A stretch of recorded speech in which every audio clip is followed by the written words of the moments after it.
కాంగ్రెస్ గురించి మాట్లాడే అర్హత మీకెక్కడుందని నేను అడుగుతున్నా.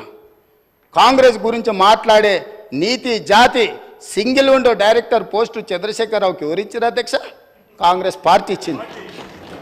కాంగ్రెస్ సింగిల్ విండో డైరెక్టర్ ఇస్తే ఓడిపోయింది అధ్యక్ష. ఓడిపోయినా కూడా సింగిల్ విండో చైర్మన్ చేసిన మదన్ మోహన్ గారు. కాంగ్రెస్ రాజకీయ జీవితం పెట్టిందే వాళ్ళ కాంగ్రెస్. హరీష్ రావు గారు ఏముండే అధ్యక్ష? వార్డు మెంబర్ ఉండేనా?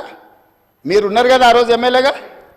ఎమ్మెల్యే వార్డు మెంబర్ లేని హరీష్ రావును రాష్ట్ర మంత్రిగా చేసింది రాజశేఖర రెడ్డి కాంగ్రెస్ పార్టీ కాదా అధ్యక్ష? ఇంతకంటే హీనమైన చరిత్ర ఎవరికైనా ఉంటుందా అధ్యక్ష? ఇన్ని విషయాలు ఉన్నా మేము ఇక్కడ ప్రస్తావించదలుచుకోలేదు అధ్యక్ష. అవన్నీ ఎందుకనంటే గొప్ప లక్ష్యంతో స్కిల్ యూనివర్సిటీ తీసుకొచ్చినాం. గొప్ప లక్ష్యంతో మాదిగ ఉపకళాల వర్గీకరణ కోసం మేము ముందుకు వచ్చినాం.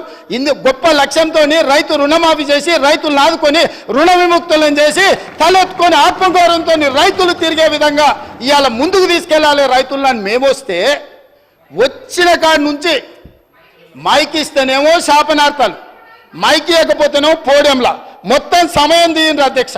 ఎన్ని గంటలు మాట్లాడినరో మీరు చూడండి అధ్యక్ష. ఎందుకు నడిపినారు అధ్యక్ష? మీరు అర్ధరాత్రి వరకు 3:30 వరకు వాళ్ళకి మైకి ఎన్నికనే కదా అధ్యక్ష. ఇది మీ గొప్పతనం కాదా? గతంలో బడ్జెట్తో పాటు గ్రాంట్స్ కానీ డిమాండ్స్ కానీ గిలిటన్ చేసి పాస్ చేసుకొని పోలేదా అధ్యక్ష? 5 సంవత్సరాలు నేను ఎమ్మెల్యేగా ఉంటే ఏ ఒక్కరోజు అక్కడ నిలబడనియలేదు అధ్యక్ష. లోపలికి వచ్చినంబడే మార్షల్స్ని పెట్టి గొర్రెలు నీడ్చినట్టు ఈడ్చి బజార్లో పడేసిండు అధ్యక్ష. మా సోదరుడు కోమటిరెడ్డి వెంకటరెడ్డి గారిని, మా మిత్రుడు సంపత్ కుమార్ గారిని శాసనసభ సభ్యత్వాలు రద్దు చేసి అన్యాయంగా చేయని శిక్షకు వాళ్ళను ఉరేసిండ్రు అధ్యక్ష. మేము అట్లా ప్రవర్తించినామా అధ్యక్ష? వాళ్ళు ఎంతసేపు అడిగితే అంతసేపు ధర్నా చేయనిచ్చినాం, అడిగి మాట్లాడినంతసేపు మైక్ ఇచ్చినాం, మంచి పనులకు సహకరించమని అడిగినాం. కాబట్టి ఇప్పటికైనా అధ్యక్ష పెద్ద మనసు చేసుకొని అక్కలు ఇక్కడ ఉన్నారు. ఇవాళ నిరుద్యోగ యువకులు మీ తమ్ముళ్ళు మీ పిల్లలు. కాబట్టి ఇప్పటికైనా ఇట్లా నిలబడి నిరసన తెలుపుడు కాదు. ఇట్లా నిలబడి నిరసన తెలపడం వల్ల అక్క మీకు మంచి పేరు రాదు.